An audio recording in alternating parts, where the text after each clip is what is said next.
Hello, everyone. Thank you for joining hashtag no limits. I have been on a slight sabbatical for about a month.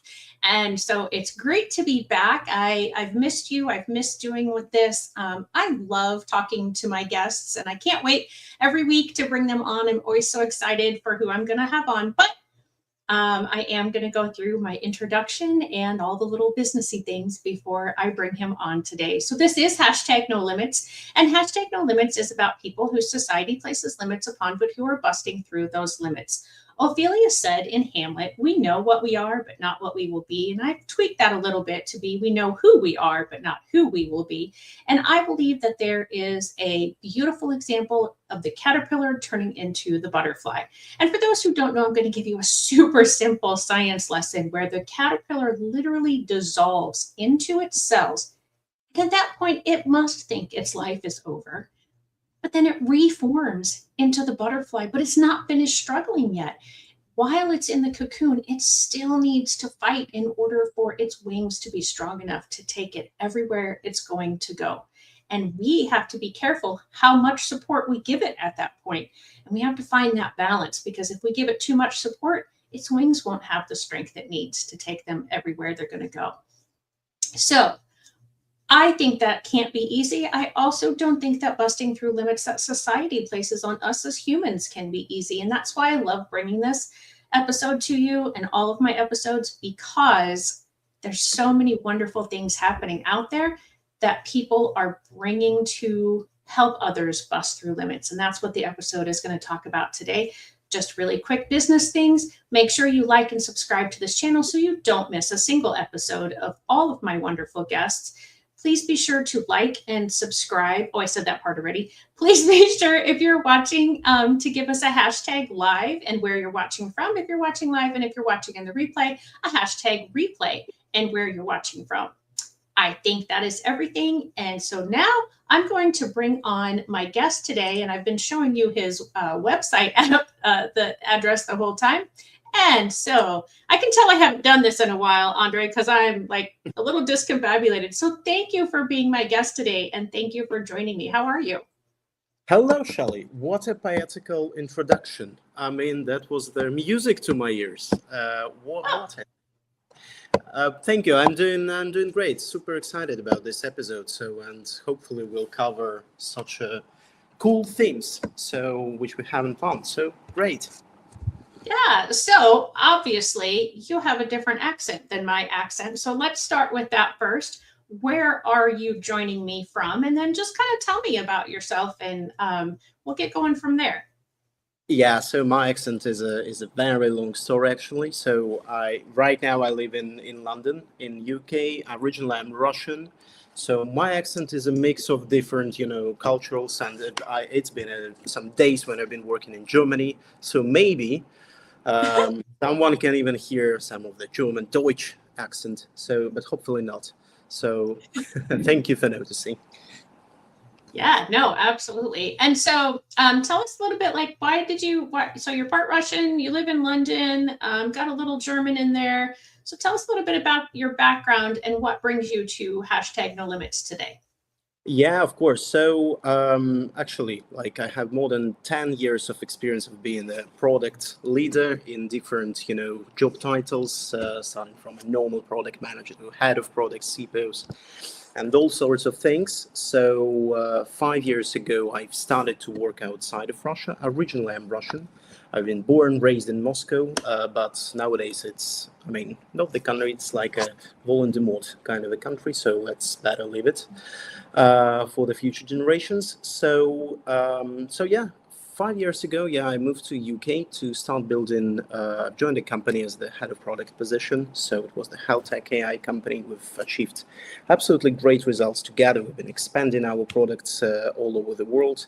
And actually, then after 3.5 years working there, I decided to step out. So because, building the products, building businesses, operations, marketing, all sorts of things for other company in the super high-paced startup environment, I've realized that I've been missing how my daughters are getting older. How do they grow?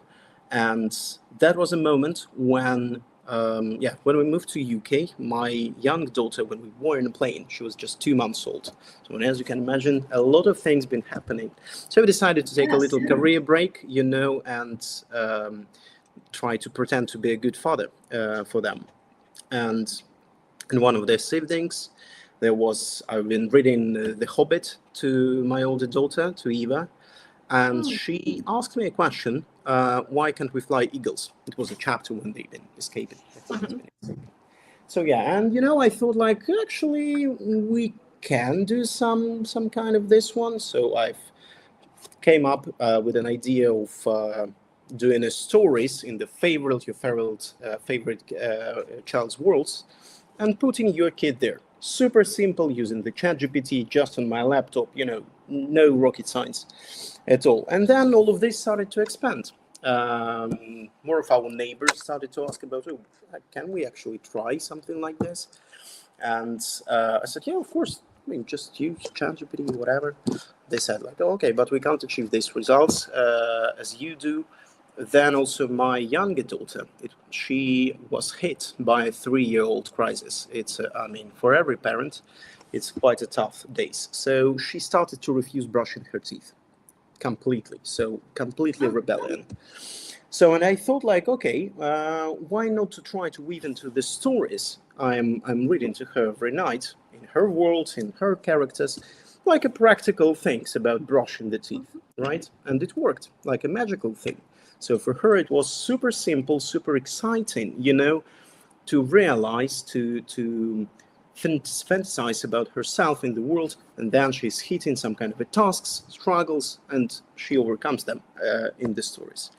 So, and then, this became to grow. More and more parents started to ask me. I've built the first version, very modest, without even thinking about any kind of revenue or something like this. Just, sharing what I found, what could work.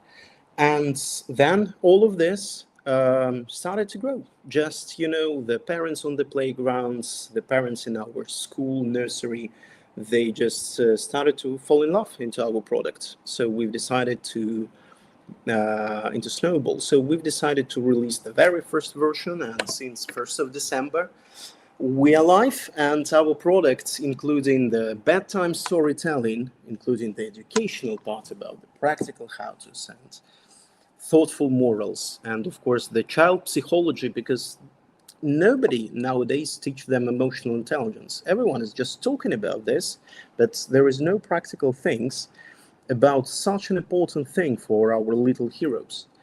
So everything is focused on math, literacy, everything, but emotional intelligence is a super underserved thing. And I'm trying my best right now to solve this kind of an issue of modern parenting. great. Awesome. So there was a lot in there. And first of Yeah. all, I just want to give a shout out to Alex. He says hello, or she says, I'm not sure if Alex is a male or female. So hello, Alex. Thank you for joining us. And so like I said, there was a lot in that introduction. So one of the first things I Okay. want to talk about is you said, oh, it's not rocket science. It's not that hard. It's just, go to Chat GPT, use some AI. For a lot of people, that is rocket science. Because it's scary. It's hard for me to fathom how old you are because you Yeah. look so young to me. And so when I think about people my age there are a few that still have some young children or teenagers, but most of my friends and colleagues are grandparents at this point. And so for us to learn this AI stuff, I mean, and I will honestly say I was a little bit hesitant at the beginning. And then I started messing around with it and found out it wasn't as scary as I thought. I still, the whole how it works thing is a little beyond my comprehension. But I just wanted to address that first, that while it is very simple for you, I appreciate what your neighbors were saying. Like, okay, we're doing it, but we're not getting the same result Exactly. that you are. Exactly. Yeah. Yeah, I do agree. So don't get me wrong, it wasn't a rocket science. So a bit of the, moment It wasn't a rocket science back in the days, but nowadays the whole thing we're building is, I mean, kind of close to it. So, and yeah, that's you're absolutely right. There is a huge trust barrier still to all of the AI products, especially in parenting, right? So, because when we think, okay, we've been grown, our parents grew up in a different environment. No, not AI, not even for some of us, not even the internet was present, right? And Right. there is such, with all of this parenting market, the adoption of AI because of the trust is extremely low. Parents are, scared to use it, but okay, what if it will generate something, inappropriate? Um, and yeah, and that's also kind of a thing we're trying to solve, trying to break this ice, showing that if any kind of AI product, especially in the kids space, is done properly with all of the best with emotions, because I'm and every out of our on our website, on our, I don't know, wherever you'll see Snowball, the biggest line is that it's built by parent for parents. And AI here in such a wrap is becoming secondary thing because it's just a tool. And yeah, I think that it's our biggest, that's how we break this ice actually. Right. So something, and thank you for that. Something else that you mentioned is emotional intelligence. Yeah. And I want to touch on that. And so I'm putting that out there because I want you to help me to remember to talk about that. But um, when we're talking about AI, and you just brought this up, the different generations. So, the children today, Yeah. it's normal for them. So why is it important that we use it properly? I mean, I think that's Mhm. kind of obvious, but so and how do we use it properly? I think that nowadays, and I've been, working in different companies, working with different founders. I've seen the how do people see the AI in all kind of formats. So my personal thing and my personal take that the true superpower of any AI you can do right now is the personalization, what we can bring to the market. It's not about writing the words, it's not about the generating images. That's a secondary part. The personalization, all of the, just imagine, let's say 10 years ago, to make the automation of the storytelling, whatever it can be, of any kind of the content, you needed tons of this, kind of puzzles to be done. Everything should be templated. Nowadays, the AI just gives us the opportunity to make our content extremely personalized, and that's what rings the bell in kids' emotions. So I think that um, we shouldn't think about AI. There are quite a lot of different discussions on this film. That it's something Right. bad. That's a thing which definitely has to be regulated, but it has to be regulated by a proper usage of it, right? So that's exactly what we're doing. So yeah, we taking this one superpower of personalization and bringing it to the market of in front of the parents. Let's call it this way.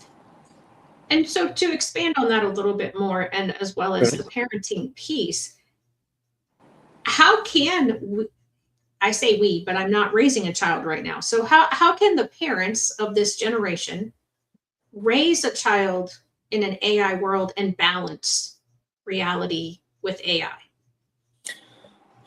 Well, that's this question is becoming a bit philosophical because, for example, my kids, they're 3 and 5. The younger one, she's going to the nursery. The older one, she's going to the reception year here in UK. Okay.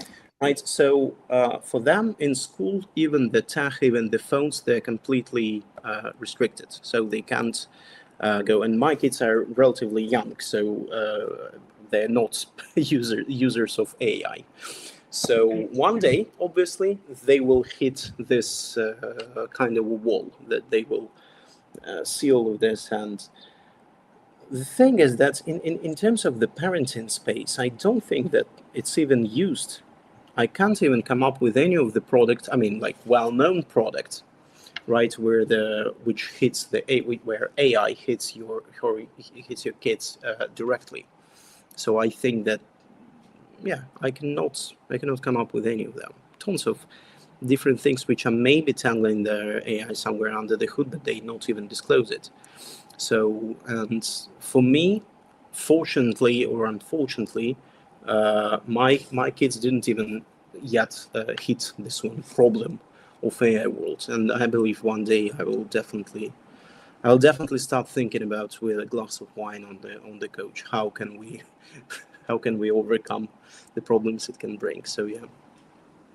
Yeah, I just had a situation. I'm a special ed consultant here in the United States, and I work with families whose children are eligible for special education. And we just had a situation with a family that their teenage daughter, who didn't have a lot of individual personal connections with real Yep. people, was using one of the chat bots as sort of a sounding board.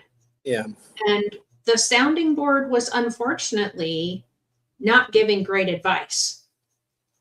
And I have heard of that in other situations. That was my first personal experience with it. Thankfully, it wasn't really bad, as in, like, harm yourself or harm other people kind of advice, but it still wasn't good advice. Yeah. So do you have any, I mean, obviously trying to get the parents involved, but this was a situation that the child was doing this in their school because they have Google or Teams or something where they have that AI generator within the program. Yeah. So do you have any advice or any suggestions on how to help in that situation? Any experiences with that at all? So first of all, nowadays we see that there are tons of products. I mean, literally every top name company you can imagine has their AI kind of a chatbots, right? Where you can enter this one and start chatting about whatever you want. You have it even on the Google homepage, right? You can start chatting about all of this. All of the companies have it. So here are several things. First of all of these AI chatbots, they're built to continue your thoughts. They're not built to argue with you or to stop you or to do whatever it is. We have tons of examples. I'm not going to give them right now to your audience. It's some of them are really, I mean, awful. So when the AI chatbots starting to evolve the theme set by a user, and then they've been, set to completely unexpected endings, and especially, and it's happening not only with the kids, it's happening with quite, adults. So we have these examples. Here in UK, there was a well-known story, and so there are several things. You are, as the educational specialist and an expert of this world. So, and I have very unpopular opinion as being a father. So I think that we, as the parents, take the full, it's on our shoulders. So how to track what because AI does not come up with any kind of solutions or decisions for you. It only extends your thoughts. It's an LLM. That's to understanding this thing, you need to understand what LLM. LLM is just it predicting the next word, the next character in the next sentence. So that's how it works. That's a prediction-based natural language models. So in here, I mean, it's kind of a complicated theme, but I think that we should take care about what our kids, first of all, on the very first layer of all of this, it's on our shoulders. We take the full responsibility on this one. Next thing is, of course, the guardrails which can be provided by this this AI providers. And this market is, I mean, there's so many things happening on it right now. I even have, there was an example. It was quite well known. Maybe you've heard when the Google launched their model for the very first days of their existence on the Gemini, it's called. The model is called. And they introduced it, implemented to the Google search, used by millions per day, right? Right. It was the beta testing stuff. And somebody, at the day zero, it gave it a question. It asked it the question, so what's the easiest way to deal with depression? And Google replied that the easiest way to deal with depression, to get rid of depression, is to jump from a bridge. Right. The problem is that it's right. I mean, I'm sorry, but mathematically, he's correct. That's the easiest way to deal with any problem, actually, you may have as a human. Right. So, and then it was a huge scandal around all of this, so they rebuilt everything.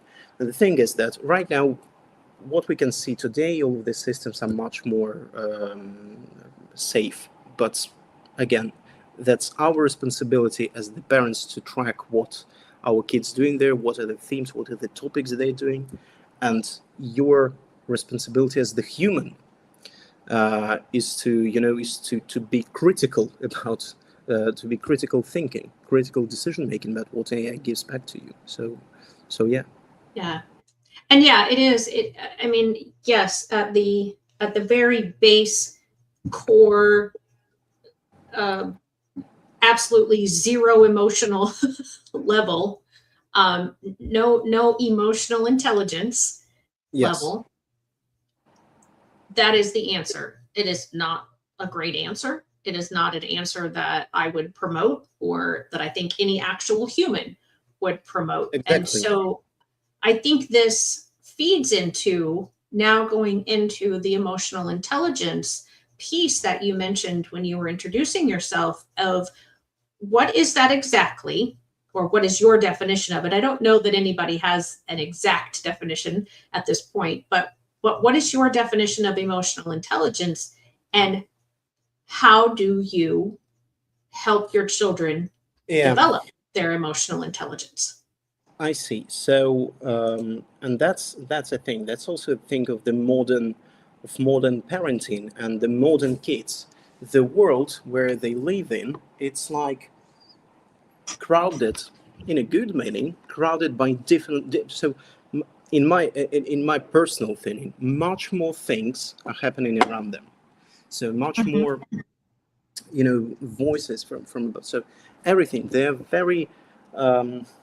Because when I remember my childhood, I had one, let's say, one group of friends. In school, it was the main thing. We've been playing on the same playground of every day, the news and everything. So it was different for the kids nowadays, and that's a problem, because that's what I've started to find in my daughter. Of course, this age range is very critical, is very crucial for this one, because they don't know how to deal with their emotions. For them, the new emotion can appear in their mind, in their head, like with a click. So maybe, or they're trying to understand how to be greedy. Can I be greedy, if it's good or bad? Can I be jealous? Can I be, I don't know, why should I be kind to everyone, for example? And that's the problems which we understood just as the humans while growing, right? So, and I think that we can support our kids in understanding all of this emotions they are dealing with, where they're dealing with. For example, my daughter, she's 5, she just turned 5. The kids who are in her class, they are almost 6. So, and can you imagine that at this age, this age difference is super crucial. It's such a huge difference, such a huge gap. And sometimes for them, it's hard to understand each other. But we can't be present there all the time. We can't be with their at school holding their hands.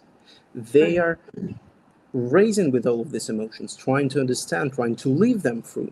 And Snowball, and it's my personal take, and which I leverage to our business. It's to support them. It's not to replace, not to teach them directly saying this is good, this is bad. It's to support their self-understanding of this one. Because emotions, there is no maths in it. We cannot say that tomorrow your child will be, I don't know, mad, or they will be sad, or they will be whatever kind of emotion. We cannot predict it.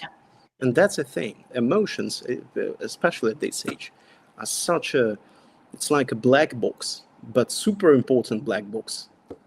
So yeah. Yeah. And I think it's maybe more critical at the ages of your children to work on emotional intelligence than academic intelligence. Mm-hmm. How do you feel about that statement?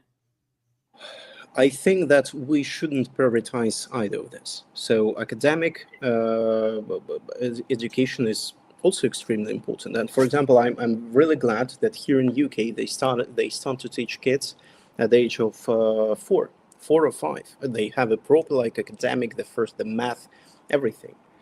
And our school is doing great. Like all of the schools, I believe they're doing great here in terms of this one. They're trying their best in emotional education.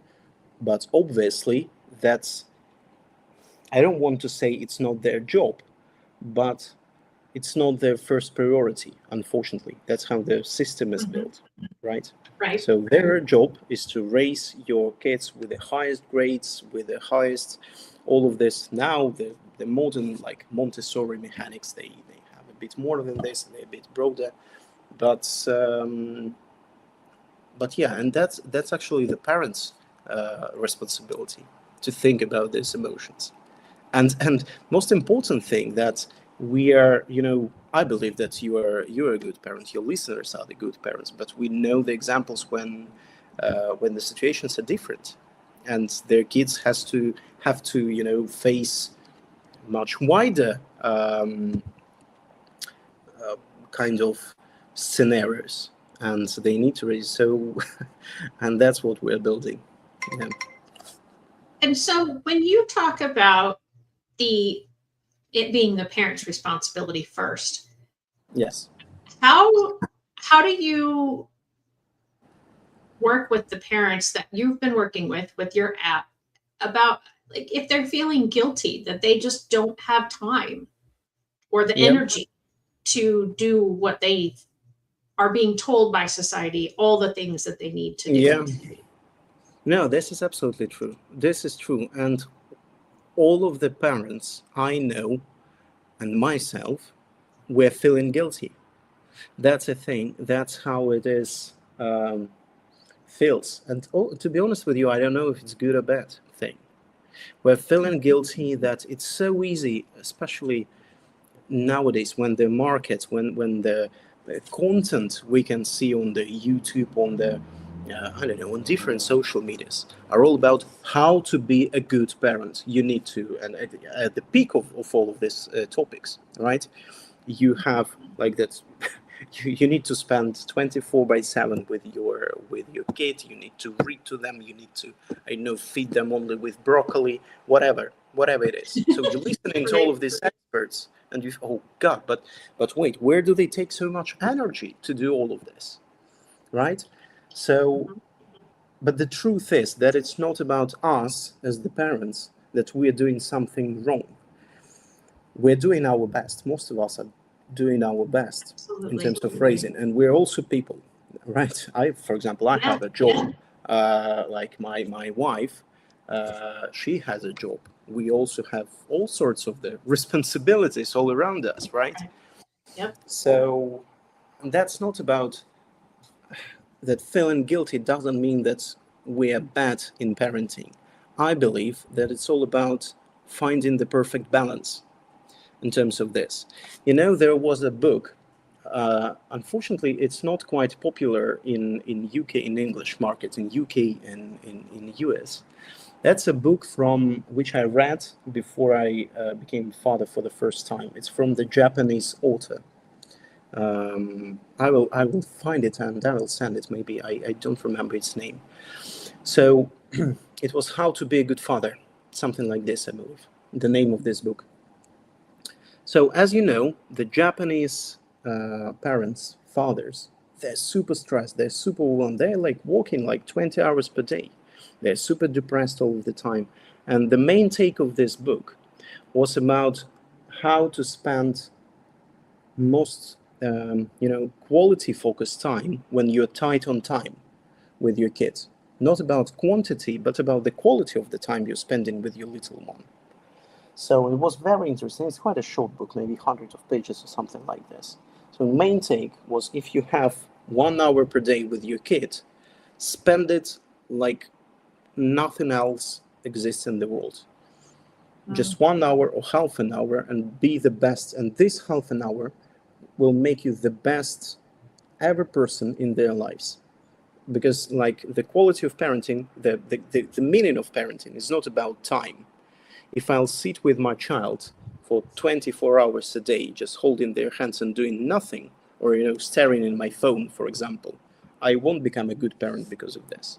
So all of this is about finding a balance, and also about there's also a lot of parents and experts are forgetting about this, that we also need to, let's say, leave some time to our kids to be themselves, without any need Yes. without saying, without pointing our finger, do this, play guitar right now, in 15 minutes, your piano lessons, whatever it is. For me, for Right. my daughters, it was quite a tough thing, but now for them it's completely a life-changing also thing. They know how to play together, they know how to be alone with themselves. They know that sometimes they just need to find something to do by themselves. And that's actually also important thing about understanding emotions of others. So for them to understand the emotion of the parents much better, because that's how the relationship builds between people, not only between kids and parents, right? So when we start to understand each other, life becomes easier. So yeah. Yeah. Absolutely. Thank you. Thank you for that perspective. And I just think about my own daughter, and my husband and I would allow her to be bored. Yeah. If she ever came to us, though, and said, I'm bored, Yeah. and I had gotten this idea from someone else, they had a chore jar. And inside that jar were lots of strips of paper with different chores. And so if our daughter ever came to one of us and said, I'm bored, Yeah. she would have to choose a chore from the jar. Those words are tough to cite close together. And then she'd have to go do that chore. And the reason we did that was to teach her that it was okay to be bored. Yeah. It's okay to daydream. It's okay to just not do anything. And in today's world, there's so much information that we are processing every minute of every day that Right. it's actually better for your health to be bored and not to be That's true. processing every second of every day. That's true. But also, it taught her that if she was bored and she wanted something to do, to problem solve, what can I do? She, like most kids, not everywhere in the world, I understand that this is not the case everywhere, but most kids have some toys, maybe some puzzles, maybe some crayons and a coloring page or something. And even if they don't have those things, my apologies, my phone went off. I'm putting it on do not disturb. It's good for kids to be able to go, okay, well, I don't have any of that. Let's say I don't have crayons and I don't have, toys to play with. I can use my imagination, and That's true. to allow them to sit and just use their imagination of, oh, okay, let's see. Well, this again, I'm going to tell you, I'm going to point to my age. I used to go outside, lay down in the grass, watch the clouds, Exactly. and make up stories about the clouds. Oh, that cloud looks like an elephant. So now let's make up a story about an elephant. I don't think kids do that anymore. where they just allow themselves to be in nature. And I don't think parents allow it. This is true. This is true. And you know, the funny thing that's also a problem of the,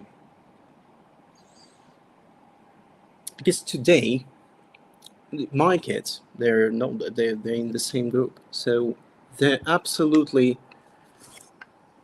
flooded with the shallow content. Imagine back in the days, in my childhood, I'm 30 years old, or like 25, let's say, when I was at 5. For example, playing a cartoon, it was a challenge. I had to ask my dad. I had to come to beg my dad to find the cassette VHS, to put it there, to press play, and then I'll have a calm moments when I'll be able to do this. Nowadays, my daughters, we have a TV. They know, she's the younger one. She's 3 years old. Can you imagine that she knows exactly? She even knows the password from our YouTube to go there. For her right now to entertain herself with I don't know, with the content. Okay, the accessibility of this content that is so accessible, it's not a bad thing. The bad thing is the quality of the content they can find by themselves. There was one day when it's quite a funny story. One day, my daughter, she managed to, to grab the phone of mom. We never actually gave them the phones or something like this. So that was our miss. But anyways, she took the phone and somehow she found her way to the YouTube Shorts. Okay. Oh my God. That's a thing where, first of all like 90% of the content for YouTube for kids is AI generated. It's junk. I mean, it's just, I mean, it should never exist in the world. But my daughter was like doing all of this. That's this, attentional spikes when they have all of these super powerful pictures, everything. They know how to do it. While our kids are watching this shallow content, and oh my God, that was also one of the reasons why I've started to build something different, because I'm feeling guilty when they watch all of this. That's also a reason to be guilt, because all of this content for them right now, it's so easy for them to get it, extremely easy. And the quality of this content, there are some good of them. For example, Bluey, I mean, that's the genius kind of things. But for them, as for any humankind, it's easier to find this one super powerful bull things with I don't know. That's also the reason to be guilty. That's, I mean, so many, and that's that's not even our guilt, that there are so many things to be guilt for. I mean, sorry, we get into philosophical. That's okay. So all of this leads to, and you just brought it up, why and what is your hope with the Snowball app? Why did you develop it? What does it do? What do you hope it will do? And then as you're talking, I'm going to put into the chat a promo code that you have. So if you'll explain that too, that would be fantastic. Great. So the Snowball, our very first version, it started just as the text, as the stories were given to parents, which we want them to read aloud to their kids.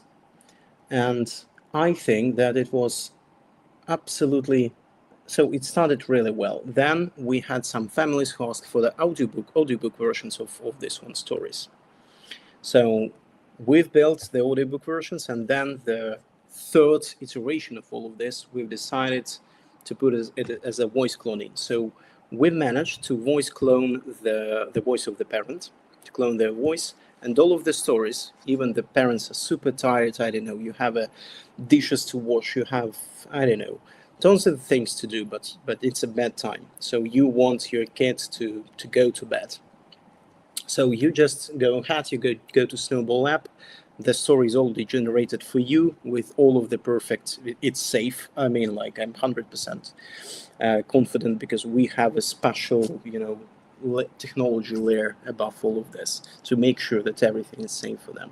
You just play one button and the story is read out to your kids by your voice, while you can do whatever you need to do as being a parent. Oh, wow. So, and that's an absolutely, right now, our parents absolutely love it. It's the most used feature we have, all of these audiobooks modes. And one also thing I wanted to say, it's not about upselling the product or something like this. When we've been talking about the usage scenarios, we currently have 4 families in Snowball. They contacted me by themselves, just via the email, and their kids are in the kids of in these families are in autistic spectrum.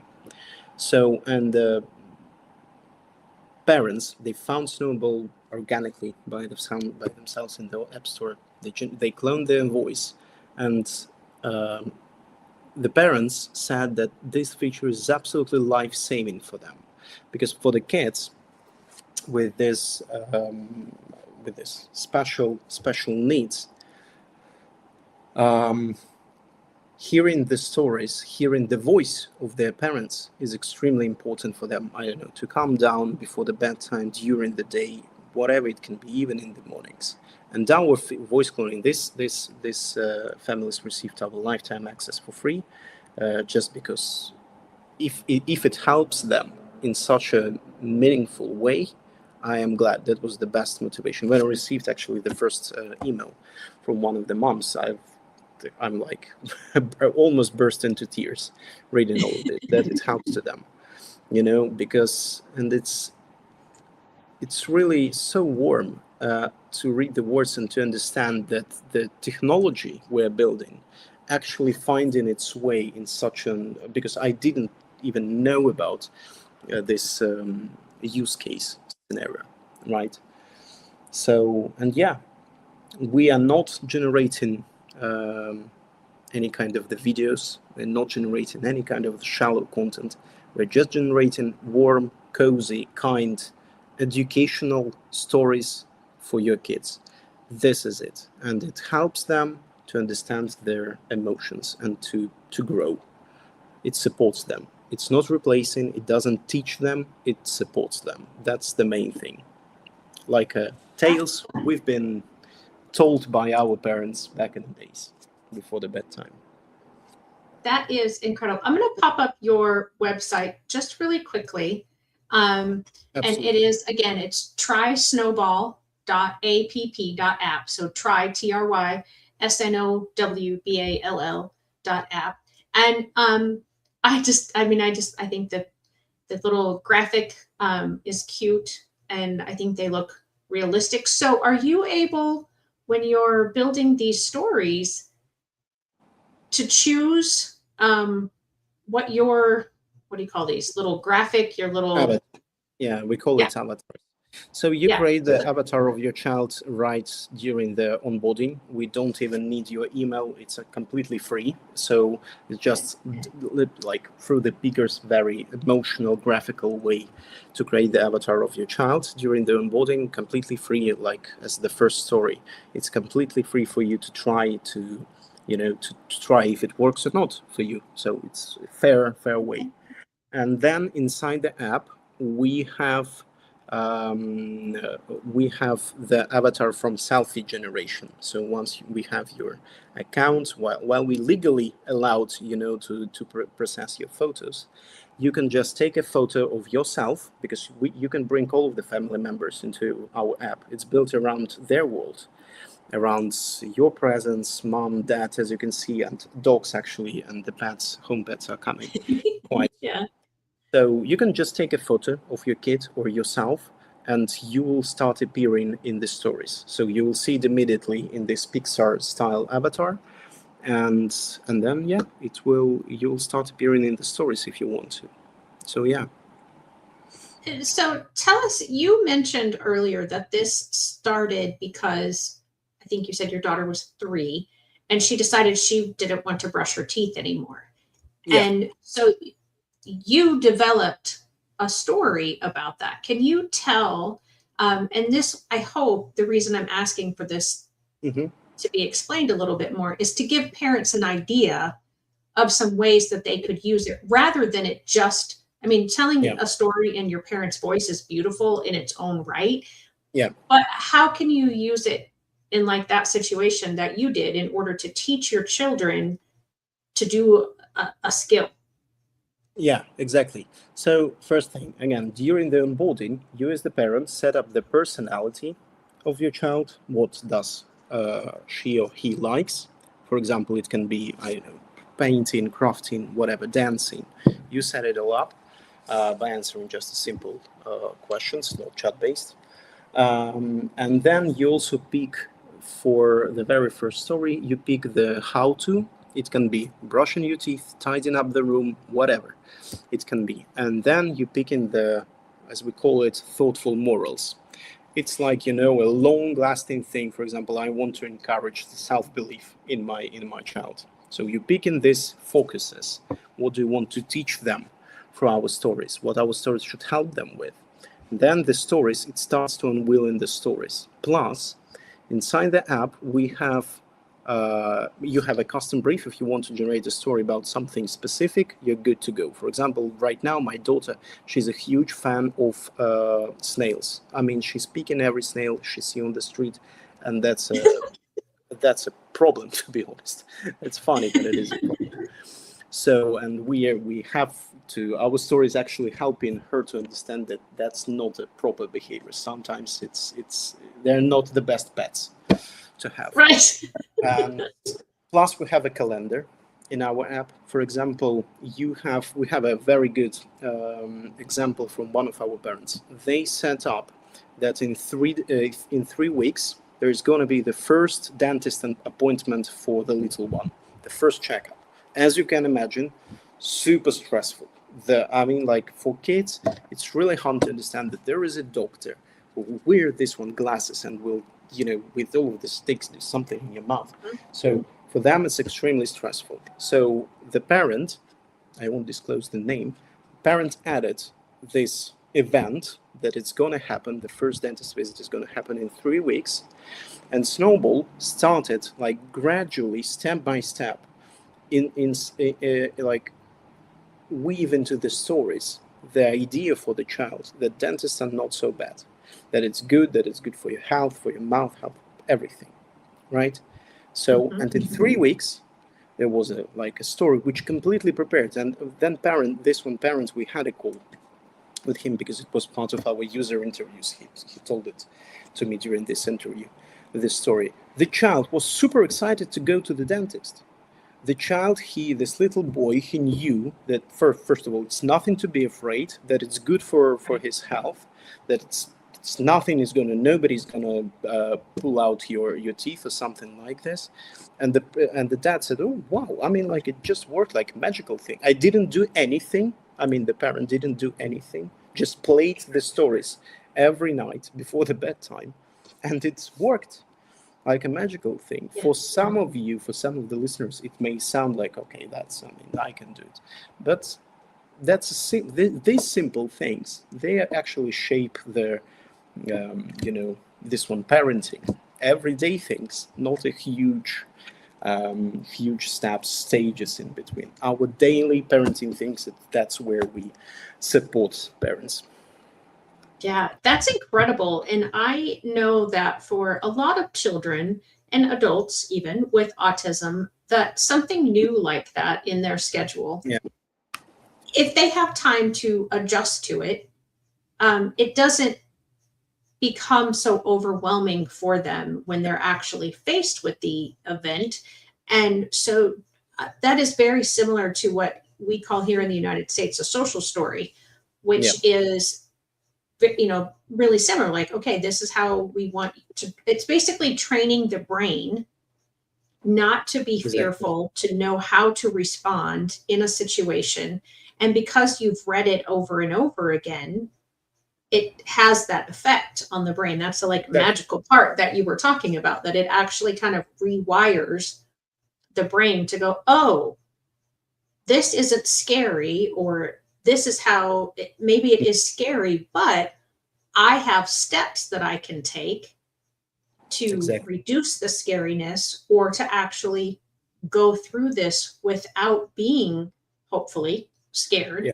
And so I love that parent came up with that idea and was able to do that. And that's one of the things when items are invented or apps are invented, that you had a purpose for it when you did it, and people are already expanding that and using it in even broader and yet still very good ways. Yeah, absolutely. And that's because that's why I've called the true superpower of AI is personalization, because we like whatever we try, we don't know what will be the next the next day problem of the parents. Maybe it's going to be, a scandal in the morning because of the breakfast. Maybe it's going to be something else, because like we're dealing with this, where I'm the parent. That's why I'm proud to say that it's built by parents for parents, because I do understand that it's not something you can estimate, you can forecast, you can do. And there it's very modest, but it's support for them to deal with this, for the kids to deal with these emotions during these days, and for the parents also, to live it in a bit easier way. Right. Absolutely. Well, Andre, I'm just so, and I'm sorry, I think I just said your name wrong. I have a friend who's Andre, and I think I said his way of saying his name instead of yours, so I apologize. I do want you though to just really briefly talk about the coupon that you're offering for the listeners and viewers of my podcast here. So the offer is extremely simple. For 50% off, half the price for the first 3 months of your usage, plus the 3 days trial. So plus the very first story is completely free, then 3 days for free, and then next 3 months are 50% off. So absolute bargain actually. So very simple. Just when you hit a paywall in our app, when it will ask for you, when you want to clone your voice, generate avatar from your selfie, or to generate more stories, you will see this. It's saying to pay. Just use this code. It's as50, and yeah, it will give you 50% off for the first 3 months. So it will be just $4.99 per month. So for more than a thousand of minutes of the content personalized for your kids for $4.99. I mean, I don't want to use this cup of coffee cups evaluation, but I mean that's cheap and useful. Absolutely. And you certainly can't go buy a book for even $9.99 a month. Exactly. And so I do have a clarifying question. So $4.99, is this pounds? Is this dollars? Is this euros? What are we when you say $4.99? For US, it's going to be dollars, $4.99. Okay. For UK, it's going to be £4.99. Oh, okay. So it's how it's distributed. In Europe, it's going to be €4.99. So I mean. Okay. So whatever that. Yeah. Yeah. Okay. All right. So whatever that. What's the word I'm trying to come up with? Exchange rate is what it'll be. So even at that, I mean, again, it's you can't purchase a book, even a very tiny book, for that amount of money for a whole. I mean, and to be able to have it eternally, like you said, for the free one, that first one, that'll be a treasure. Even once the child is grown, they can go back and listen to mom or dad's voice, whoever recorded it. Yeah. And yeah, that's something I wish I had, actually. My dad has been gone for 15 years and I cannot remember his voice. And so I've gone back to videos, but he didn't speak much in the videos. And so I can't hear his voice very often. And so that's just a beautiful thing just for that purpose, that 30 years from now, the child can listen to their parents' voice from when they were just exactly. a child, and now they're an adult. And for example, my daughters right now with my wife, they're visiting the grandparents in Russia. So, and they're listening stories in my voice. So it's narrated by my voice every evening. The new audiobook for them narrated by my voice. Magical. That's so cool. So awesome. Well, thank you for being my guest today. And this app sounds absolutely amazing. And I think that many parents will find this very useful for not just bedtime reading or not just reading a story, but as we mentioned, the teaching your child a different Yep. skill, just talking to your child. I mean, I could even see this as, you know, if, as we mentioned with the emotional intelligence, that you record yourself teaching them, like, okay, when you get overwhelmed, here are some steps you can do. And then maybe they can play that somewhere, if they're not with their parent, they could do that Yep. at the, I mean, I can see, as the parent did who wrote the "we're going to the dentist in 3 weeks" story, that it just can help with so many things. And thank you for offering my audience that 50% off. I so appreciate that. And so again, make sure that you go check him out at trysnowball.app. If you want to reach him specifically, you just reach out to, and I can't say it. I've got my other friend's way of saying his name. Is it Andrey? Andrey, yeah. Andrey. Okay, sorry. And so yeah, reach out to him at trysnowball.app. The website is trysnowball.app, and he is also on Instagram with at trysnowballapp. Thank you so very much. Thank you to everyone who joined in today. And remember, ladies and gentlemen, you know who you are, but not who you will be. And give yourself the grace to make the mistakes that will help you become that more beautiful butterfly when it's your turn to fly. Have a great day, everybody. Bye.